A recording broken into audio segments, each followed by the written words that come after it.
Would you say that you are a fantastic manager, a good manager, or a manager because you know the systems best, or a manager because there was nobody else who could do it?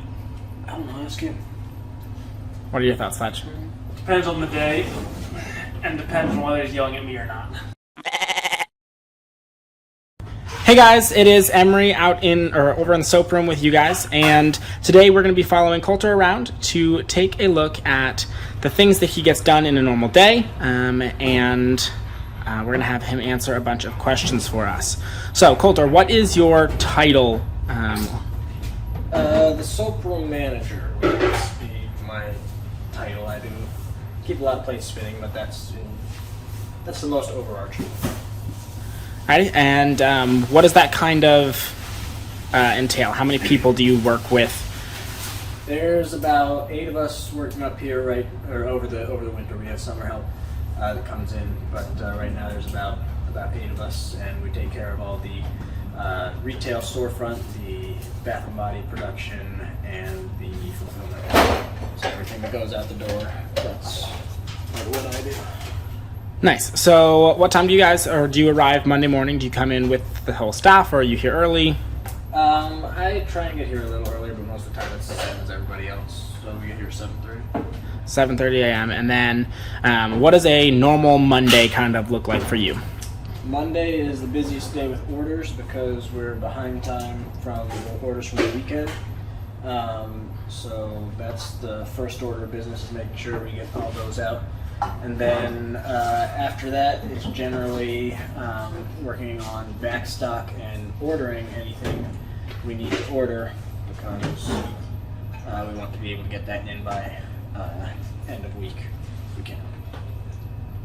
Nice. And then what time do you guys finish up on Monday? Around about 4 o'clock if we can. Sometimes it takes a little bit longer, but that's about it. And then what would you say is the hardest part about Monday? Is there like a transition point, or is there anything that you always have trouble making sure gets done on Mondays? No, Monday is just mostly catch up from the weekend. You're always running to make sure everything gets done, and anything that wasn't communicated over the weekend, you need to make sure gets done. Nice. And then Tuesday, does Tuesday look different than that? So the things that are constants most of the time are the soap making happens Monday through Thursday. Orders is every day, and your production for most of the stuff is every day as well. But other than that, I tend to get to more of the paperwork and stuff on Tuesday, and as you go throughout the week, depending on when the emails get sent out, those promotions is when your orders spike and you have more customer service work to do. Okay. So when you say production of other stuff, what are the main things that you have to produce? You know, we do have a bunch of things, but like, what are the things that you actively have to work on managing? Liquid soap, all your meltable, which is the oil-based stuff, or oil-based stuff like your lotions and your deodorants, all that stuff you have to do. And then we do the emails with the limited editions, so or not limited editions, but limited edition stuff, like we do like candles that are only available for certain times. Tooth powder has only been available for certain times, so I think we're reintroducing that. And then we do custom batches of deodorants, custom batches of logs. So those are always marked on the calendar for when you have those coming up. Nice. So go ahead and work me through the rest of the week, what each day kind of looks like. For me, it's a lot of meetings and making sure that I'm on top of all that, because I spend a lot of my time just trying to communicate. So, yeah, sorry, lost my train of thought. I was trying to count. Good. What was the question? I don't remember. But how is it work working with other areas of the business? So, for instance, we have multiple different areas and kind of a pretty decisive splits. We have the whole barn crew, which is what provides you with the milk that you need to be able to do your production, as well as you have different things like the marketing crew and all of the website, which is how all of your orders are placed. So how does working with those guys affect you on a daily or weekly basis? So honestly, for milk production, we don't have to worry about that too much. We have the walk-in freezer. So the biggest thing is knowing if the bulk tank got emptied, so if we're going to be able to go and pull fresh milk, or if we need to thaw milk for the soap making. And then the marketing team, the big thing is to communicate when the emails and specials are going out, so that we know what we need to make extra of, and when we need to be prepared to do a lot of orders. Nice. So does using fresh milk or frozen milk that's been thawed, does that make a difference in the soap? Nope, not really. We prefer to use the fresh milk, but it's the same thing. When it's frozen, you're still getting all the vitamins in there, the proteins, the fat, and it's all that stuff that's really good for your skin to help moisturize it. Nice. Alrighty. So, what is a Friday? Because Thursday is also kind of like a midweek day, but I'm sure Friday sort of looks different. Yeah. So Friday is you're trying to wrap up. You're trying to clean as much of the building as you can. We try and do inventories on Friday, and Friday soap doesn't get made because then you would have to unmold it on Saturday. So that's just unmolding. So we really try and work on focusing in on cleaning, communicating, and getting everything prepped for next week. So restocking all the farm store and the pulling racks is the Friday project. Alrighty. So when you're out there managing, you said like eight people that you're working with right now. Over the summer, you have more than that. What are some of the challenges that you've faced being decently new into the role as a manager? I mean, I'd say one of the biggest things is just making sure that all the work, because a lot of our areas overlap, a lot of the work areas, I have to make sure that the work is getting done in the proper order, because I can't send Hewitt to do milk baths and Jade to do laundry soap at the same time because they use the same tables. So just kind of making sure that it's all sequential so that we are utilizing the space properly is a big one. And then just staying on top of staffing and making sure, because like we get part-time help in, and so just knowing like when to get what projects done, so that we're not overloaded at certain points in time. Nice. Makes a lot of sense. Would you say that you are a fantastic manager, a good manager, or a manager because you know the systems best, or a manager because there was nobody else who could do it? I don't know, ask him. What are your thoughts, Fudge? Depends on the day, and depends on whether he's yelling at me or not. Alrighty. That's a fair answer. So how did you get into the role that you have now? Did you start here? Was it a process? Definitely a process. I mean, I've worked pretty much every area of the business. I've done a bunch of advertising. I've worked in the barn for years. I did everything in the kitchens, from cheese making to candies and confections to a line cook when we had the cafeteria area open. So I mean, I've done a lot of things, which enables me to have a pretty good view of what's happening up here, because when Graydon talks about the barn and what they can do or can't do, I understand that because I've been there and doing that. And when we're doing all the marketing and advertising campaigns, I can kind of check in and see how those are doing and what's happening. So yeah, it's been, I've done most things on the farm, which has enabled me to, as I've come in here, kind of have a bigger picture than I would naturally have. Right. But I mean, management is like by far the easiest, right? I mean, no extra work, no stress that it comes with. There's never any conflict. Put a bunch of siblings in one building. Excuse me? So, what is the? I know you've talked about this to me before, but talking about how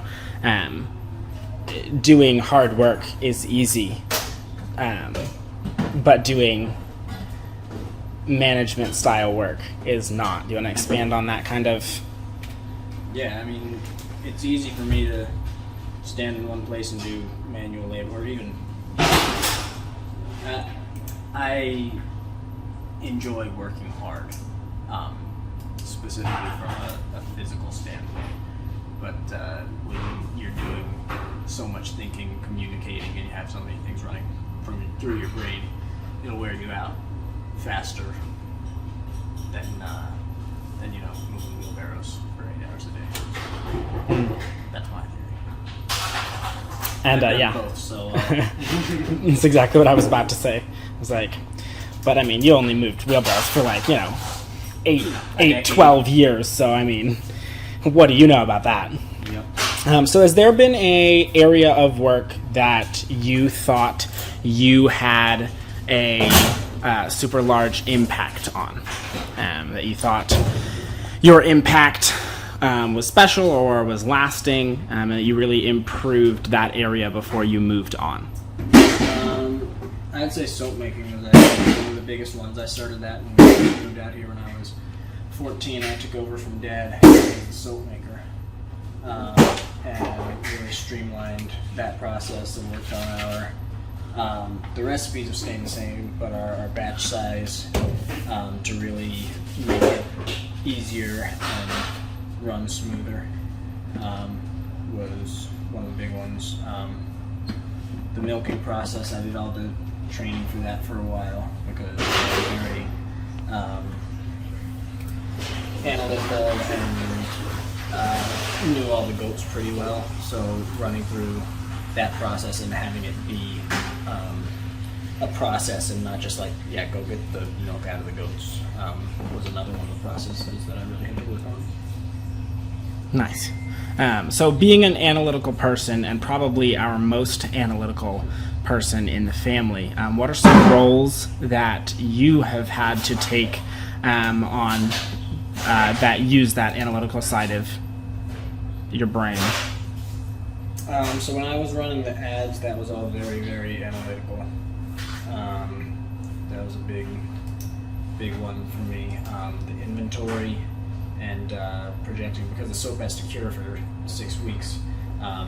Your forecasting can be trying sometimes, and so that was one where I had to really crunch the numbers, and the analytical side helped me out a lot.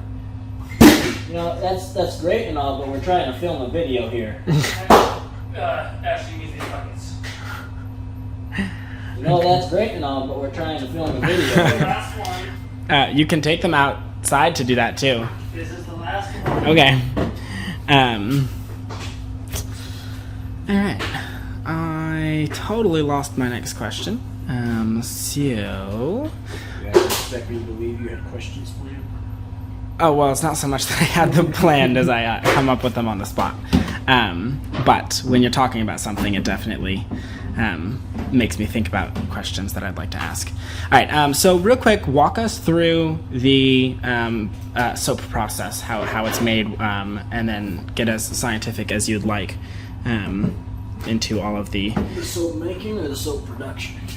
Either one. Did you just say you're the production manager or the...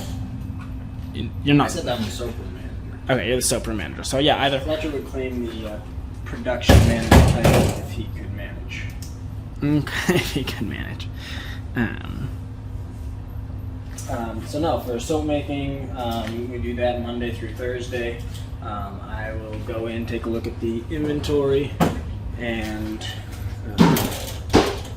there's something on the floor. Okay. That's nothing Sweet. Looky there. So yeah, I'll get the inventory sorted, look at that, what we need to make. I'll print out the make sheets, which is a step-by-step with the recipe on it, and I'll get that on the clipboard, and then Fletcher will come in, he'll get the oils cooling.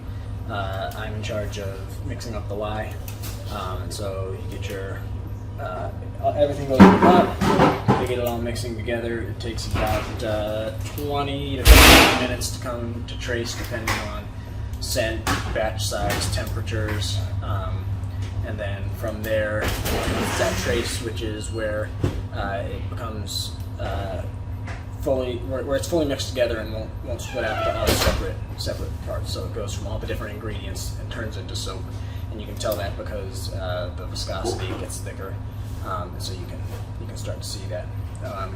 You'll get your fragrance in, you'll pour it into the molds, swirl the top, and then you'll get the dividers in, and it'll go out that door. It'll set for 24 hours before it gets unmolded, and then it'll get unmolded on the racks for 6 weeks, and that is when it gets bagged. It'll get bagged, go in the boxes, onto the pulling racks. After that, it'll get pulled into the orders and then ship out the door. Nice. The whole process. Nice. So, you said you're in charge of mixing the lye. I feel like a lot of people have a lot of fear associated with lye. Why is lye not as dangerous as it can be in soap, if that makes sort of sense what I'm saying? So we do what's called superfatting our soap, which means the lye is the ingredient that turns it all into soap. That's what starts the reaction that turns all your ingredients into soap. And so when you're making it, you have all the oil and milk particles and then the lye particles, and those combined. Well, we put in a little bit extra of the fat and milk particles so that there's never any leftover lye in there that's going to burn your skin, and make sure that the soap stays gentle and good for your skin. Does that answer it? Or Yeah. would you like me to Yeah. go into more detail? I mean, either way, if that works. Yeah. So, how often? So soap you'd think is very, very clean, and so you kind of think you don't necessarily have to clean up soap as much as you would. Do you want to talk about why soap is a cleaning product and not always clean? Yeah, so the soap, I mean, it washes off really nicely with water, but if you get water like on the tabletops or the floor in here, it just gets really slick and you'll fall over. So you gotta scrape the floors fairly often, and make sure to clean off your tabletops, just because it's kind of gummy when it's early in its stages, and so it'll stick to the table. And yeah, it's real nice on like a nice stainless steel surface with a drain, but like just on the concrete, I mean, you can, like these were scraped last week and they're already starting to come up a little bit. You can see the footprints in them, so that'll have to be scraped again here soon. Yeah, so definitely takes some effort to keep cleaning. How often do you guys? How much time do you spend cleaning? Not enough. It's never enough. It's never enough. You're not wrong. Yeah, we try and spend a good amount of time, but it's one of those things that tends to fall towards the bottom of the list, depending on what we have to do that week with whatever specials and stuff get sent out. That makes sense. So, on a personal level, or not a personal, like personally for you, how much of your time would you say you spend just running around answering questions, communicating between different areas, whether it's in the soap room, the soap making, to the soap bagging, to the actual shipping out of things, as well as the communicating with the barn crew, communicating with the marketing? How much of your time do you just spend running around making sure everything is running smoothly? I spend most of my time just communicating making sure that the right things are being done at the right time. It's the majority of my job anymore. I don't get to do as many things as I used to. But communicating is enough to keep me on my toes. Okay. And what would you say this job, the current job that you have, is challenging you to grow and improve yourself most right now? My interpersonal skills. You want to expand on that? Not particularly. Okay. I am not a people person, and it's forcing me to focus on being a better people person. Okay. Nice.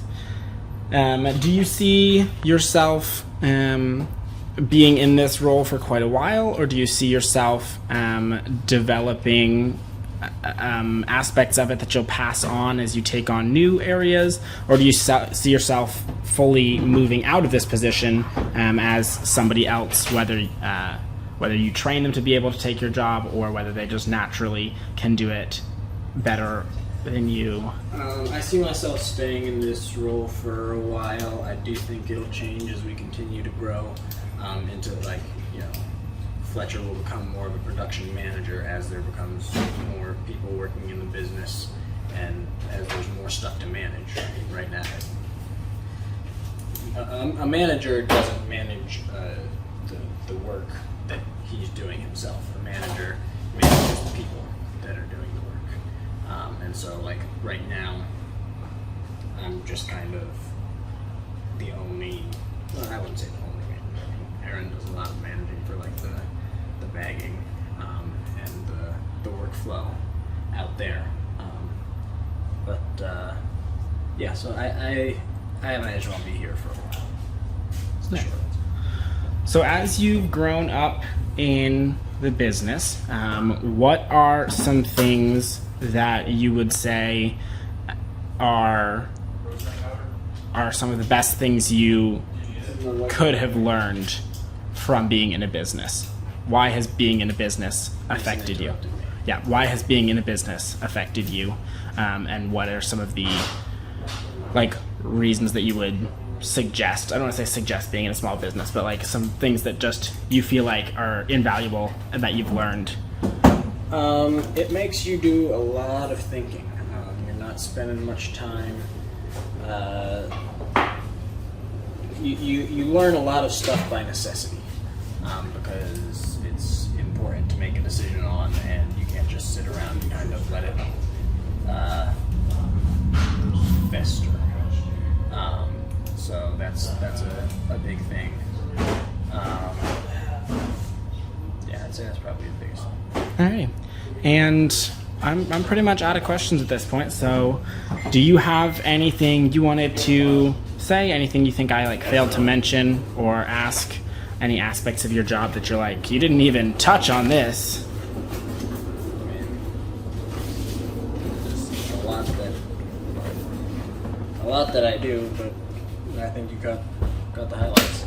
Awesome. All right, well, thanks for watching, guys, and we will catch you all in future videos. Bye. Work hard. Get dirty. Use good soap. GoatMilkStuff.com